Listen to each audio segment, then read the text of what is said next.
Today's topic is innovation and how do we make it go faster, go better, and deliver better outcomes. And we've got a great panel, so I figure let's just get right into it.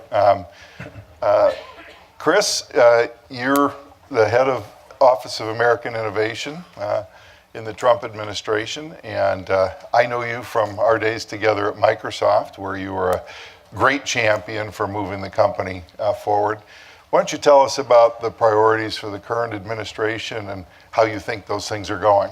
Sure. Well, if I focus on innovation and the opportunities there, I see just a plethora of opportunities, an enormous number of them. And what excites me at the moment is, even though things are difficult to achieve in the government, perhaps more difficult than in the private sector where I've spent most of my life, I really feel like we're at a tipping point or close to a tipping point where some of those opportunities are actually going to crystallize. So if I just talk very quickly about the areas that I see the opportunity, and then I'm obviously happy to dig in a little bit more deeper. But if we start with citizen-facing services, which is, to my mind, the most important thing that we're focused on, which is how do we improve the quality of the services that citizens get from the government.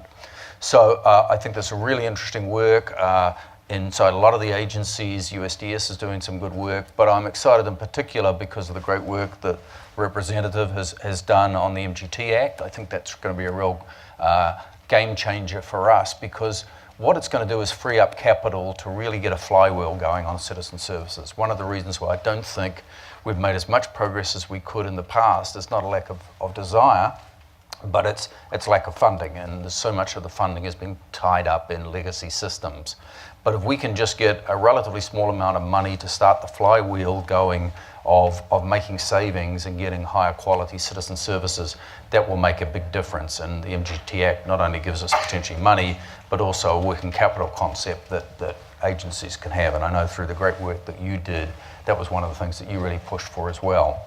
The other thing on the citizen-facing services, I think the whole concept of open data is really becoming much more real because of technology, and so the opportunity to open up data to the private sector to build services on top of the government is way more technologically capable than it's been in the past. And the rate of change, when we talk about innovation, how we speed up the rate of change from where it has been in the past, the ability to open up services to the private sector, who obviously live in this world of continuous innovation, I think is a big opportunity. So that's one big sphere. On cybersecurity, we're just finishing a report which some of the people in the room may have contributed to in terms of feedback, but just a report on IT modernization with a focus on cybersecurity. I think, again, things like moving to the cloud is going to enable us to have a whole lot of innovation in the cybersecurity area that we weren't previously able to have when we were focused on sort of boundary protection through ticks and so forth. So that's a whole nother area of opportunity, which I think, if you read the report, foreshadows some changes that might happen there.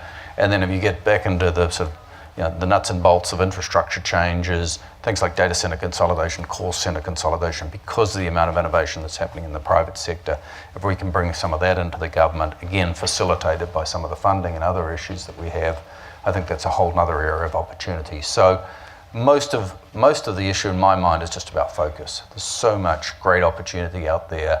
We're at a tipping point where all of it can really start to become real. Making sure we stay focused and getting the right people in the right places is the big challenge for us. Super, great synopsis.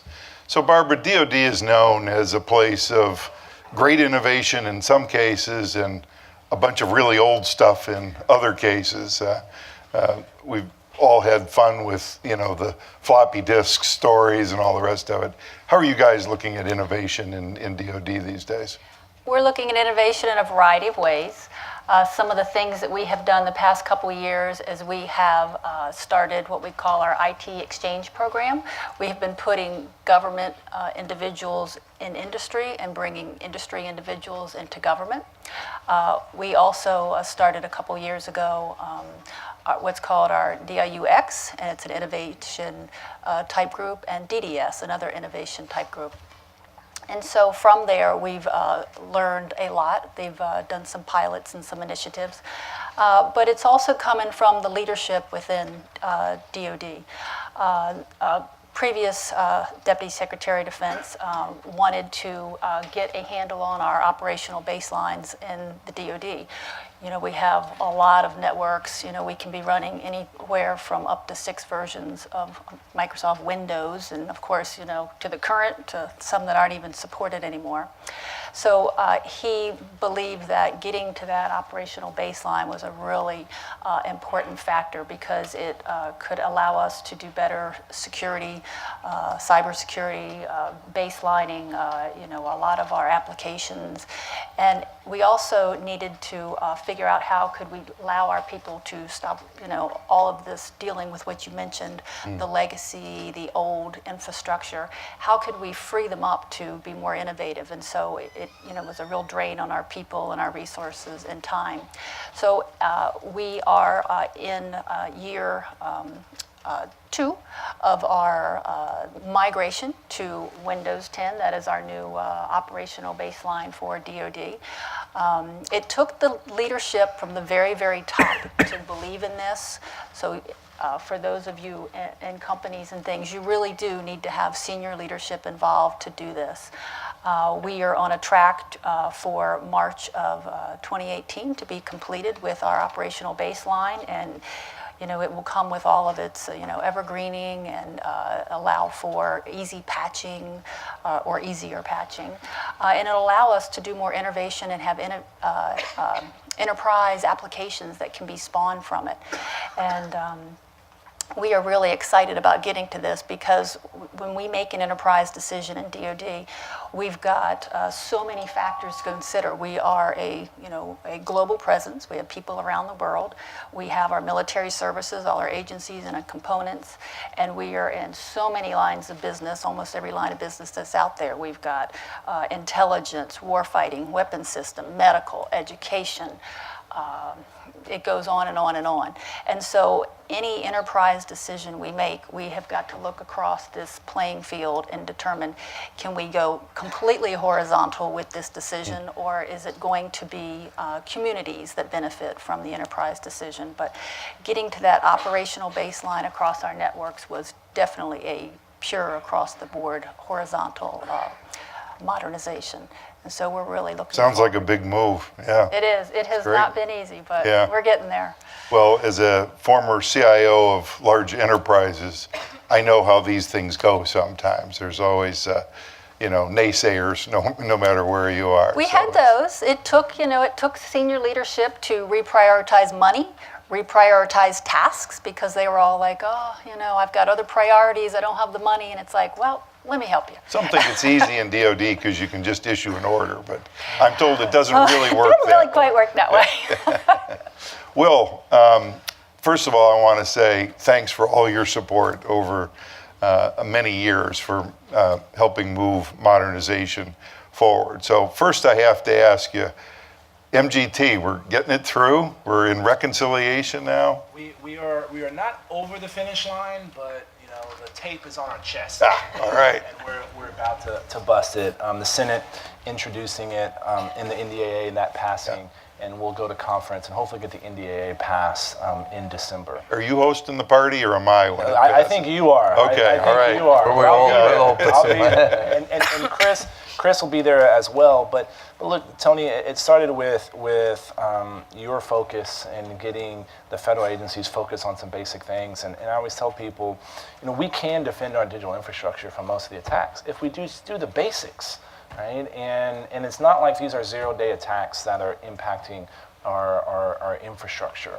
And that's why we want to make sure that our CIOs have all the tools that they need to do their job, which also means bringing CFOs and agency heads in front of Congress to testify on oversight hearings, because a lot of times CIO wants to do something, but their hands are tied by CFOs and the agency heads not giving things. I think the Office of American Innovation is ensuring that there's a culture at the C-suite within the agencies that cybersecurity is not a cost center. It is part of what your job is, and so that means the federal government is getting closer to the way the private sector views this issue, and we just got to continue to focus, and that's why everybody here probably knows FITARA, and we have a scorecard on that.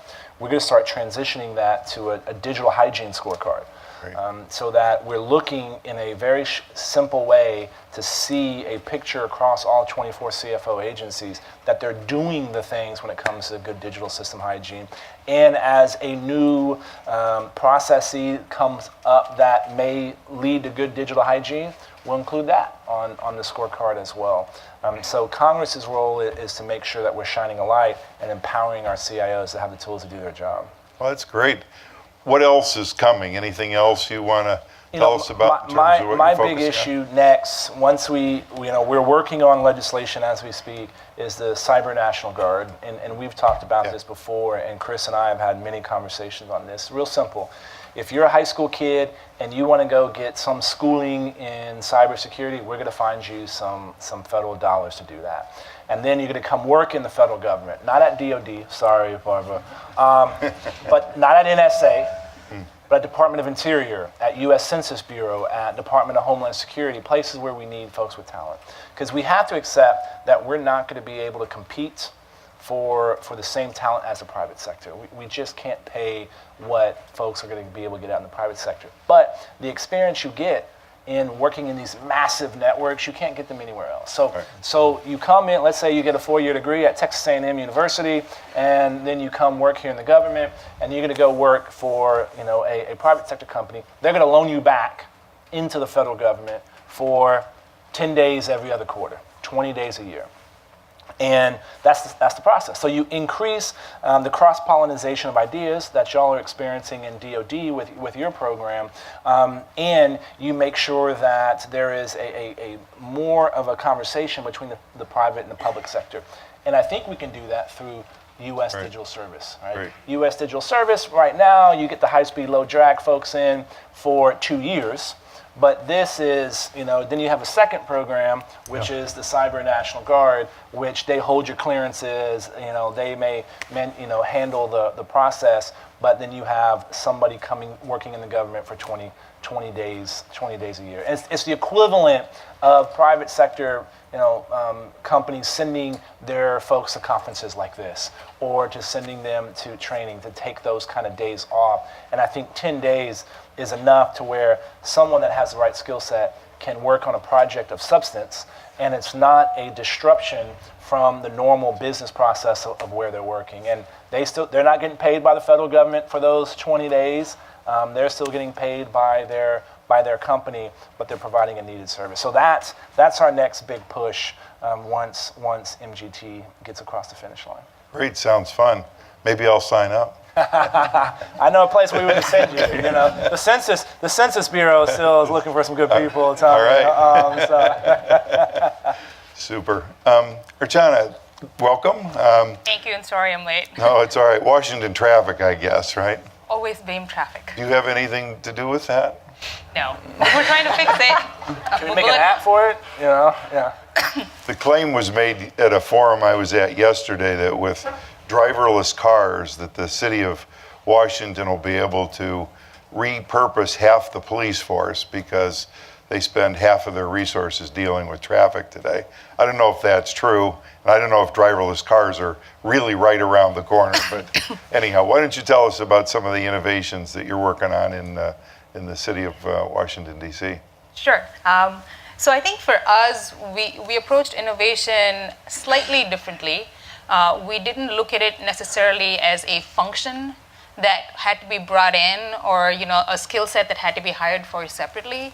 And we realized that the true chance of success we had at really pushing the government to the next level at the local level was to change the culture.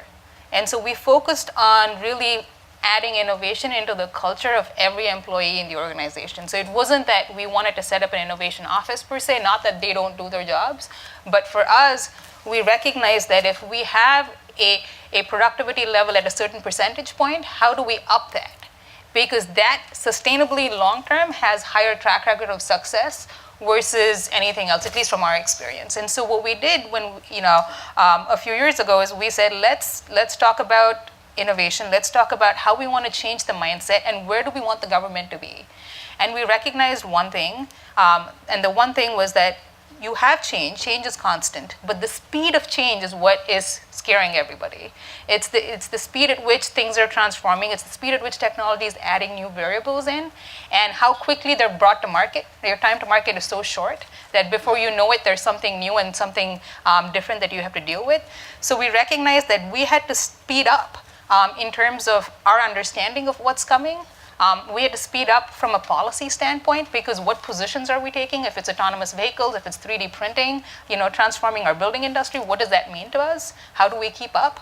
And then how do we train up our workforce so that they switch their mindset from, here's the sort of the silo or the mode that I operated in, like here's the skill set I have, to broadening their skill set so that as technology changed or we evolved, they could quickly adapt and conform to it. So we're investing in the skills training piece, where we're bringing in and partnering with industry to train all of our folks. So now when we have workshops with new product rollouts or programming, we don't just limit it to one set of people. We open it up to everybody in the agency and let everyone train, because the more you're skilled, the better. We've raised an awareness of resiliency. For us, we feel that fundamentally you can't be a smart city or an innovative city if you're fundamentally not resilient. So that goes back to cybersecurity and core hygiene and basic practices. So we brought that focus in.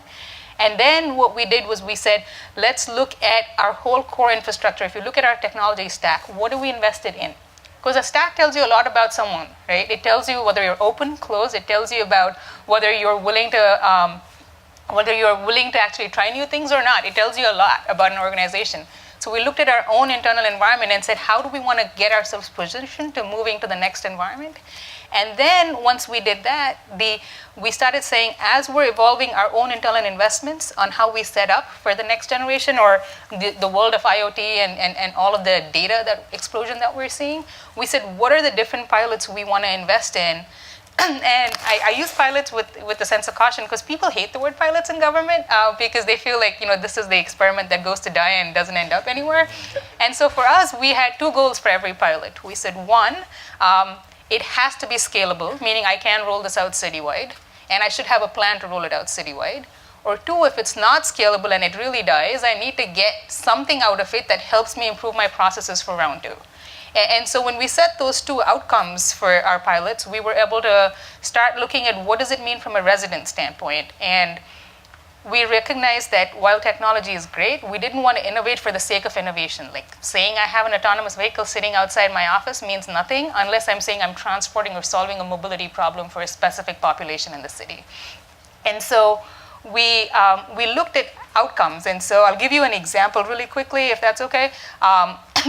The most recent one, and you'll see our smart waste management trash cans outside, right? But it's not very attractive and it's not fun. But it's the idea of, if you talk to a technologist and said, let's innovate and let's put these brand new spanking trash cans, we would have got these brand new trash cans with all kind of digital science and put them all over town. We would have gotten revenue and would have said, this is great. But as we worked with our functional folks, all of the folks that actually collect the trash, manage the environment, we looked at the cost of what we've invested in. We said the technology deployment cost has to be recovered. You have to look at return on investment. So we looked at our existing trash cans. We worked with our vendor who had those trash cans to come up with a lid, because our Department of Public Works said, hey, we don't want rain in the trash cans because that is a big problem. So easy fix. With the lid for $100, we took care of rain, which was the biggest win. We embedded a sensor that was a programmable sensor, right? Which is great, because now we have all the data for fill levels, but we're now working with them to see what additional data we can get, and we're trying to get rodent analysis from them. So this is one way in which we're addressing not just an efficiency logistics problem, potentially a transportation problem because we can shift our routing schedules, but we also now are dealing with a rodent problem that we see where in the past someone notified us, but now we know ahead.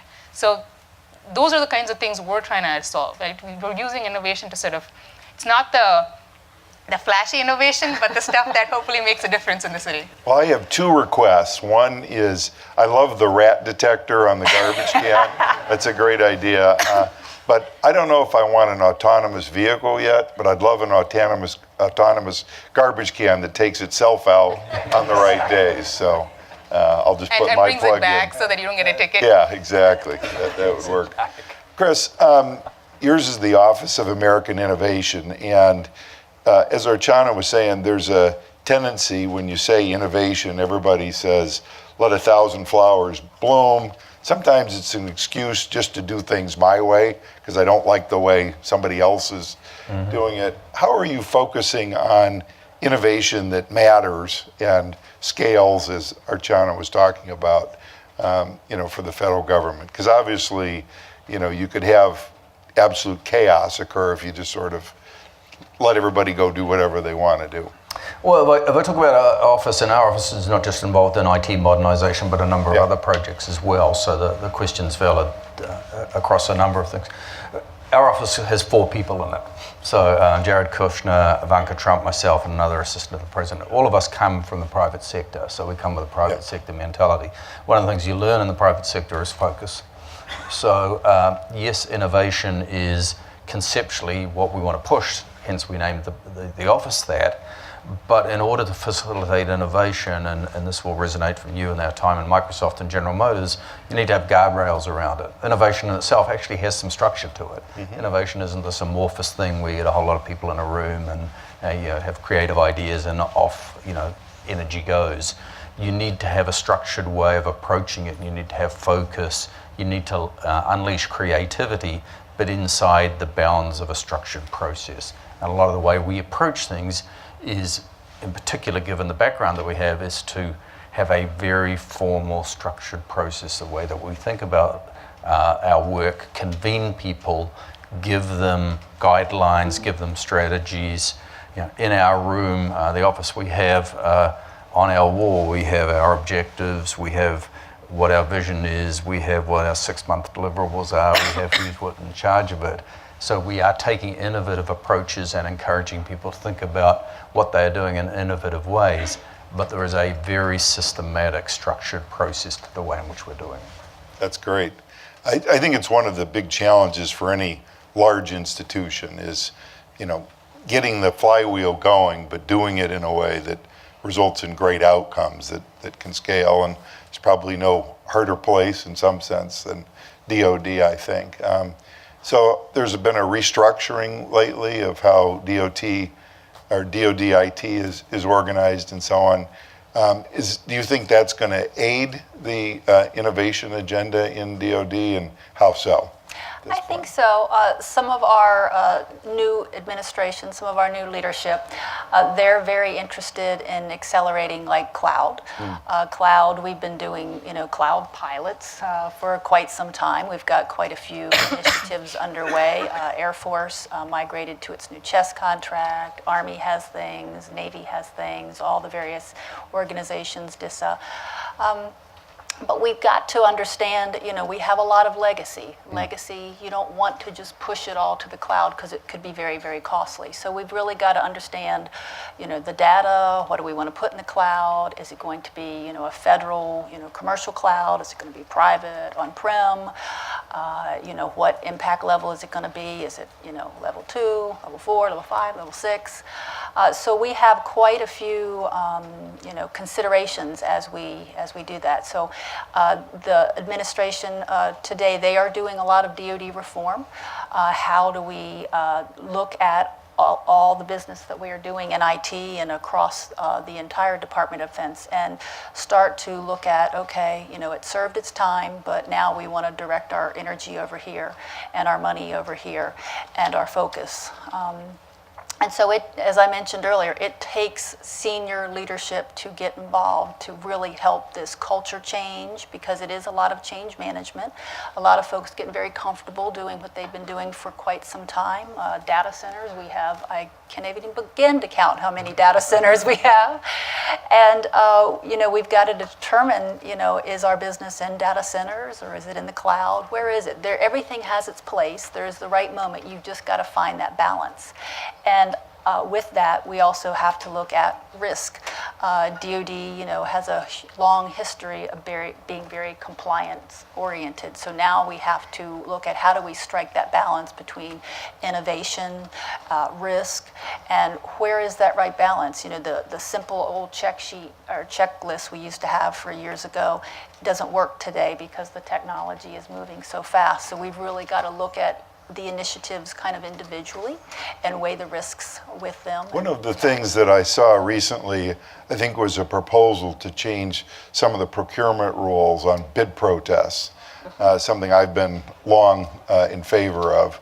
And the basic idea is if it's a frivolous protest or found to be frivolous, the protester has to pay the costs.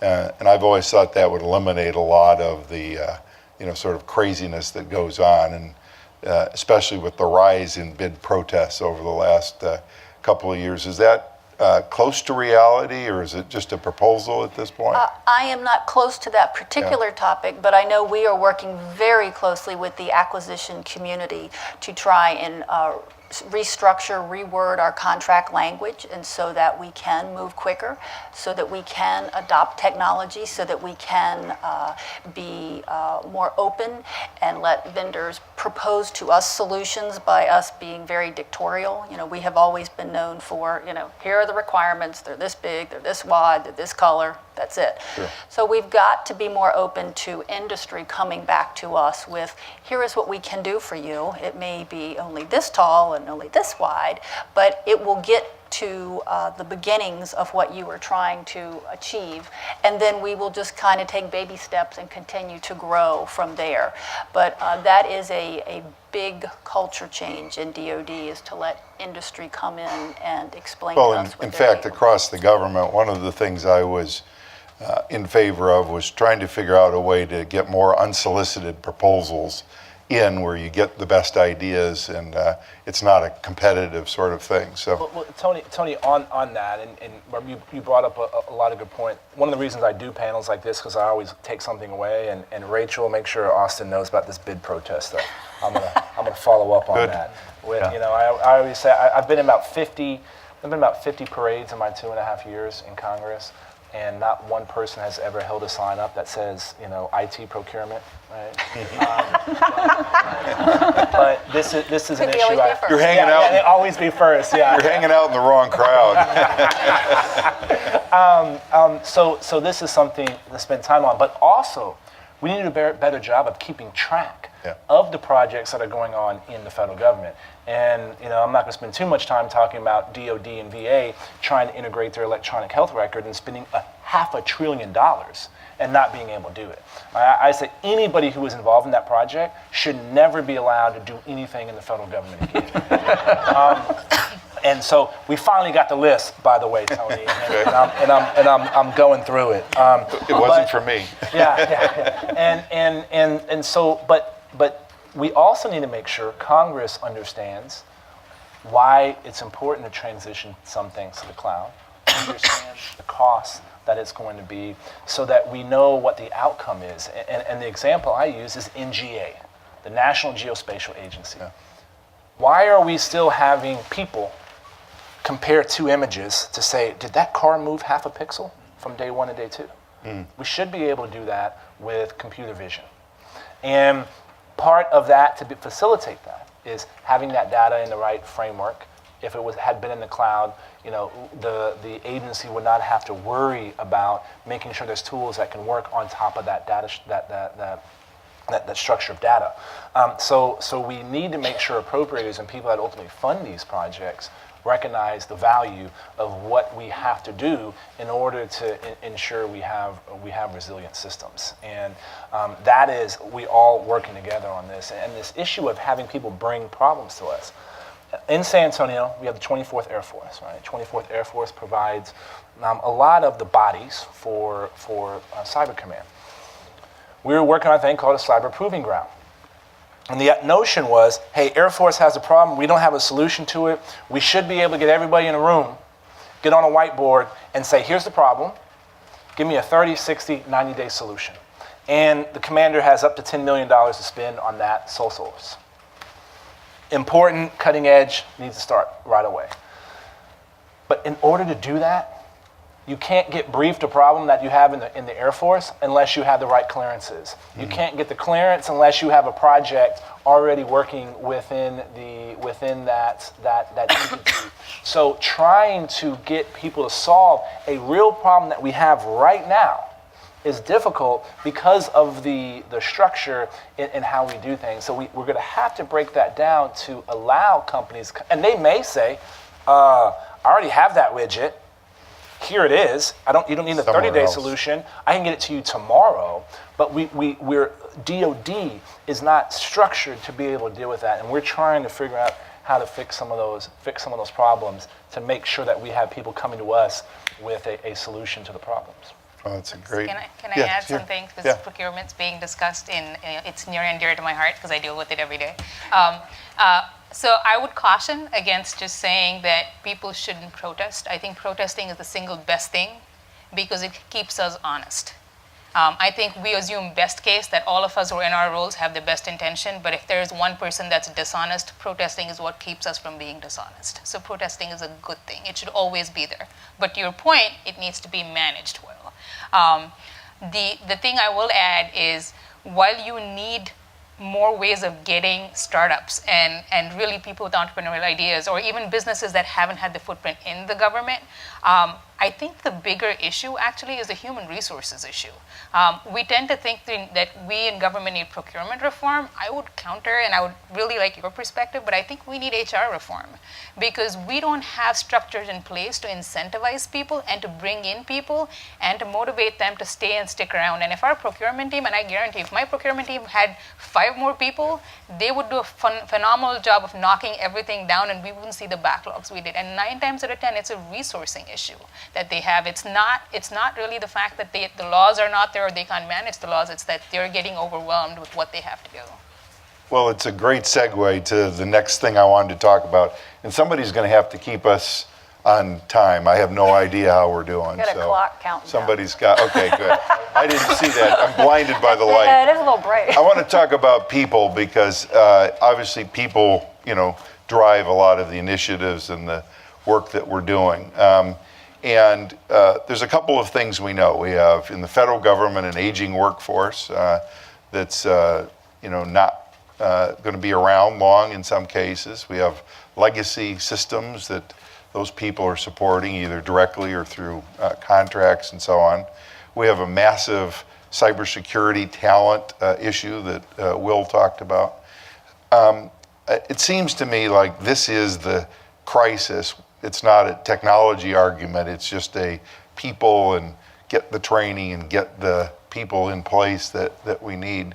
And Chris, I'll put you on the spot a little bit. There's been some criticism about the slowness of the administration to fill some key positions, CIO positions, my old role, and so on. How are we doing? Are we going to get there on that? Or Let's talk about people generally and then address you specifically. Absolutely, I'd love to see us go further faster. It's not something directly inside my control, but we have way too many positions, including the federal CIO, that are unfilled. And there's some, way too many acting CIOs. Now, they're all doing a great job, but at the end of the day, they're acting. So we need to fill those, and we would be stronger because of it. So we need to get permanent positions filled, but I also would love to see us go further and faster in more creative ways of getting in people in for, in particular, tours of duty. So I love Will and I have talked about this. I love the idea of the Cyber National Guard, but that's just one other mechanism. How can we get people in for whether it's 10 days a quarter or 1 year or 6 months or 2 years? How do we get more people in from the private sector? We had a great conference a couple of months ago with 20 of the major IT companies in the world, all of whom are happy to lend us people if they can find a mechanism, but the government system makes it really difficult to get those people in because of all the conflict and other economic issues associated with it. So we're trying to break down those barriers. That's the thing that I'm focused on, is how do we create new pathways for people. But I'd love to see us go further and faster, and I agree with you. If there's one thing that I feel like is a missing opportunity, is getting way more people in. And to the point that Will made, I think what I'd like to say to people is you've just got this unbelievable opportunity at the moment. You talk about making a difference. There is places inside the government that you can make more of a difference in your career in the next few years than anything else you can do for the rest of your life. That's right. But somehow we've got to get the pathways and enable people to actually do that. One of the areas I always felt underutilized was DoD. DoD has a massive training program. They have very large sets of resources, but people don't stay in their service roles forever. They do their term, sometimes for a long time, but eventually many start to leave. Our first CISO was a retired Air Force 3-star general. It's a source of great talent, and looks like to me something that could be exploited more for getting talent into the federal and the civilian agencies in particular. So I'd love to see some programs just on top of the National Guard, but more of a pathway for some of our service people to get into some of those roles. I think it would be great. So I think we've got 5 minutes left. I want to open it up to questions from the audience and see what questions you may have. There's one back here. Do we have One over there, too. roving mic people? Oh, we got people online too. So Oh, technology. okay. Question is, how do you see governance of security efforts? Different agencies make projects jump through hoops that could be combined. This delays innovation, and how do you see expanding reciprocity of requirements? So let me rephrase a little bit. One of the complaints I heard a lot was that whether it was getting to the cloud or the CIO saying this is approved in my agency, it's met all of our requirements, and then a second agency would have to go through all of the same things all over again. And it seemed to be like a slow down move. And so the question here really is, how do we speed that up where instead of the fragmentation of us throwing our org chart at every solution, we do things in a more common way. Once it's been approved by one agency, should be good for the I'll others. start with the FedRAMP process. If you're FedRAMP Classic approved example. for one agency, you should be FedRAMP approved for all the agencies. I don't think that process should take 9 months. You also have to look at all of the different kinds of regulations each agency is dealing with or the industry has to fool with. If NIST standards are supposed to be the standards, should we be putting all this other stuff on top of it? And if one assessment is used for interior, that same assessment, as long as that person's an approved vendor, should be used in others. So I think streamlining that process, we just, the House passed something yesterday that dealt with some streamlining to FedRAMP. As well. So I think that is, when we find these bottlenecks, I think identifying them and let's figure out how we can smooth them out. But at writ large, there's two. Look, the Office of Civil Rights within HHS has some oversight of PII at hospitals.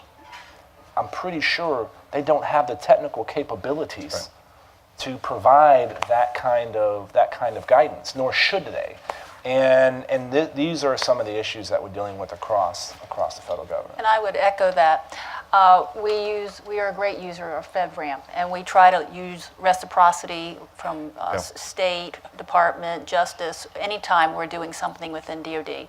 But it does get down to individual organizations that decide not good enough. So I think we really need to stress that if enough documentation exists, and the FedRAMP process is an excellent example of that, that we need to leverage it and try to go faster. But it does come down to, I think, culture or various organizations or various individuals that say, nope, I've got to retest it because I'm special. But DoD does try to leverage reciprocity and the FedRAMP process. Could there be a common ATO process for big parts of the federal government?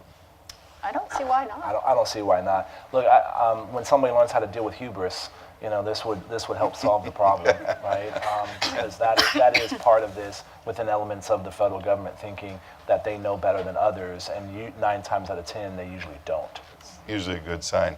All right, I think we had some Can I just audience questions. add to that really quickly? But I think the issue with that also is you're dealing with a fundamentally decentralized model of management, and that's your problem. When you're trying to secure an environment, the more decentralized you are, the more you're at risk and the more you have different players that have to play nice and coordinate. States are moving towards centralization for that very reason, because we've recognized that it's very hard to protect and enforce an environment that you don't, and at the federal government you don't have that. We'd like to see Yeah. that.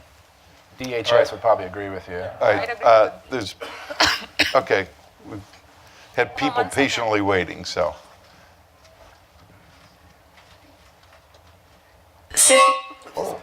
Cynthia Hilsinger from Regional Health Command Atlantic. And yes, I am dealing with Genesis, the electronic health record. And I am dealing with the National Geointelligence Agency. They're the people who I'm trying to deal with the mapping for all of our hurricane issues as we're trying to move cash and people around to get to those. But my issue, as you guys have hinted on, I can't get certain software loaded up because it doesn't have an ATO or a con. Even when I try reciprocity, there is, yes, they're using a different version, or no, they're using that exact version, same software, but they're using it on the SIPR side, which is the high side, the classified side, and we want to use it for the NIPR side. I'm just trying to get my content managed and tagged without a huge administrative burden. But for our network, I find that if you have military folk who are risk adverse, whose promotions or careers are riding on how well they secure that network, especially after WannaCry, you're going to have a consistent no, can't do it. So how do I, as a DoD civilian for Army Health under MedCom, get these things that will help a massive amount of populations, but I have to step and live inside all of the regulations the DoD gives me? Tony Scott was supposed to fix that. How you doing? Well, I think you raise a good point broadly, and I heard this complaint a lot actually, was, we are a very large organization, the federal government, and quite often things like this get buried, way below, at some level that even the leadership has no awareness of. And I think one of the answers is you need some sort of an escalation process where issues like that, if you don't get a satisfactory answer, can get elevated and litigated in a reasonable, timely manner. So maybe it's another thing to put on the list going forward. So one more here. Thank you for the nice presentation. This is a specific question to CTO of this city. You bring up the very important point in Agile, any process throughout the federal, my experience also. Hiring the right resource is the problem. Getting the right resources, people are above the process, whatever process technologies you put. Getting the right people is the difference. So as you got this specific problem, your focus, what are the specific one or two examples, or like I can take it offline, but in general, what is your guidance of how to get the right resources despite being agile process, mean to say like the people who are ready to adopt to the agile process and then get them, because the same problem throughout the federal, private, anywhere it is there, because it's a capitalistic environment. It's maximizing the profit, whatever they say on the dais. In the maximizing the profit, I will provide something to you to satisfy the rules, but I will try to squeeze the profit out of it, giving bad resources. So how can you avoid that? What are the kinds of methodologies or recruitment process you use to get right resources? Right. So, I can try to address it from how we handle it. I think the first thing you have to do is define what your core culture is going to be for the organization and what your value is. So for us, our mission always has been that we have to deliver best value to the district residents. There's nothing technical in that statement, right? There's absolutely nothing technical. So, and when you have that, you already know what your fundamental mission is. And then as we look at our environment, when I said you need to know your stack, we know what capabilities we have, right? We know where we are single-threaded, where we have a good strength, a bench of people that know the environment, and where we need to build up. And then as we're talking to different products and vendors and capabilities out there, we know our roadmap of where we want to be. So we know the skill sets we want to start training our people on. So as we recruit, we look for three things.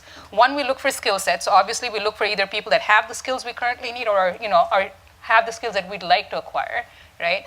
The second thing we look for is culture, because we fundamentally want somebody to fit into the group, right? We want to fit in, not that you can't be unique or different, but the core value has to be aligned. So we look for that. Some culture test. I actually talk to everyone that we hire in my agency. We have 700 people in my agency. So if we make an offer, I actually go meet with them because that's important to me from our organization standpoint, because that means that's my commitment to whoever's coming on, that we care. I would actually counter that people do care about what they get paid, but at the end of the day, if the work is great and they know that they have the right environment and the place to succeed, I think the trade-off choices, they'll probably pick the place where the work is interesting and have a chance to succeed. So we've had good success with it. We've been able to recruit some really good people, and we have a great organization of people. So I would recommend trying that. I'm happy to talk offline as well. And with that, I apologize, but we're way out of time. And I want to thank the panel for great insight and for all the hard work that you're doing. Great. Thanks.